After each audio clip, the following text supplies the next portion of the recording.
오래 참고, 오래 버틴 사람이 오히려 가장 서운해질 때가 있습니다. 나는 이렇게 했는데.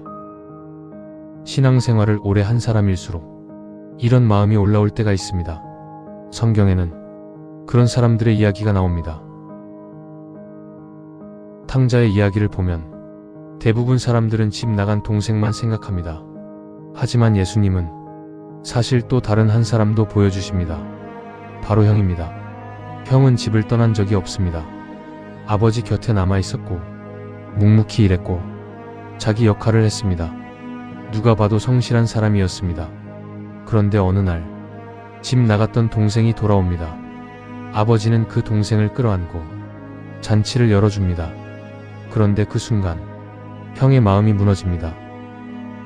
형은 화를 냅니다. 나는 이렇게 오래 아버지를 섬겼는데 나한테는 이런 적이 없었습니다. 이 말은 단순한 불평처럼 보이지만 사실 오래 쌓인 마음이 터진 것처럼 느껴집니다.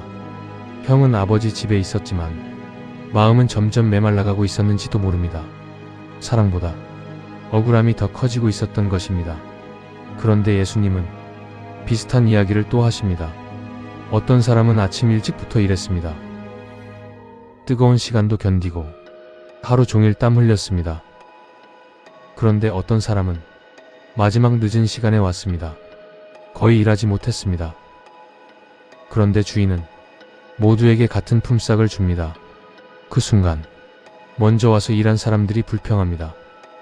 솔직히 이해가 됩니다. 우리도 그런 상황이면 마음이 흔들릴 수 있습니다. 왜 똑같이 주죠? 내가 더 오래 했는데요. 내가 더 힘들었는데요. 그런데 예수님은 사람 마음속 깊은 곳을 드러내십니다. 사람은 어느 순간부터 사랑보다 비교를 시작합니다. 처음에는 기쁨으로 시작했을지도 모릅니다. 하나님이 좋아서, 감사해서, 사랑해서 시작했을지도 모릅니다. 그런데 시간이 지나면서 마음속에 이런 감정이 쌓입니다. 왜 나만 이렇게 힘들지? 왜 저 사람은 한 것도 없는데 사랑받는 걸까? 왜 나는 저 사람처럼 인정해주지 않는 건가? 신앙생활을 오래 한 사람일수록 더 조용히 지쳐가는 경우가 있습니다. 겉으로는 괜찮아 보여도 마음속에는 비교와 서운함이 쌓입니다. 그리고 어느 순간 하나님과의 관계조차 사랑이 아니라 계산처럼 느껴질 때가 있습니다. 그런데 놀라운 건 예수님은 이런 사람들을 밀어내지 않으셨다는 것입니다.